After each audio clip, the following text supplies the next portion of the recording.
2019ஆம் ஆண்டு பொள்ளாச்சியில் நடந்த அந்த பாலியல் துன்புறுத்தல் சம்பவம் நம்ம எல்லாருக்குமே தெரியும். அந்த வழக்கு ஆரம்பிச்ச கொஞ்ச நாள்லயே சிபிசிஐடி கிட்ட இருந்து சிபிஐக்கு கைமாறுது.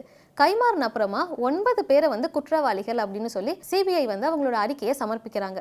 சமர்ப்பிச்ச அப்புறம் 9 பேருமே சாகும் வரைக்கும் ஆயுள் தண்டனை பெறணும் அப்படின்னு சொல்லி உயர்நீதிமன்றம் தீர்ப்பளிக்குது. அந்த 9 பேரும் இன்னும் ஜெயில தான் இருக்காங்க. அதைத் தொடர்ந்து 2020ஆம் ஆண்டு சாத்தான்குளத்துல நடந்த லாக்அப் டெத். இந்த லாக்அப் டெத்ல இன்ஸ்பெக்டர் ஸ்ரீதர் உட்பட 10 பேரை குற்றவாளிகள் அப்படின்னு சொல்லி சிபிஐ அவங்களுடைய அறிக்கையை தாக்கல் பண்ணியிருந்தாங்க. பிறகு அந்த 10 பேருமே கைது செய்யப்பட்டாங்க. அந்த 10 பேர்ல பால்ராஜ் அப்படிங்கிற ஒருத்தர் மட்டும் இறந்துட்ட அப்புறம் மீதி இருக்க 9 பேரும் சிறையில தான் இருக்காங்க. அவங்களுக்கு ஒரு தடவை கூட பிணை கிடைக்கவே இல்லை. இந்த வழக்குல எல்லாம் ரொம்ப நல்லா வேலை செஞ்ச சிபிஐ அதிகாரிகளுக்கு நிறைய பாராட்டுகள் கிடைக்க தான் செஞ்சிருக்கு. ஆனா மற்ற வழக்குகள் இவங்க இன்னும் எவ்வளவு வழக்குகளை நிலுவையில் வச்சிருக்காங்க அப்படின்னா 2019 சென்னை ஐஐடியில் தூக்கில் தொங்கி இருந்த பார்த்திமா 2024ஆம் ஆண்டு கள்ளக்குறிச்சியில் நடந்த இந்த விஷச்சாராய மரணம், அதில் 67 பேர் இறந்திருக்காங்க.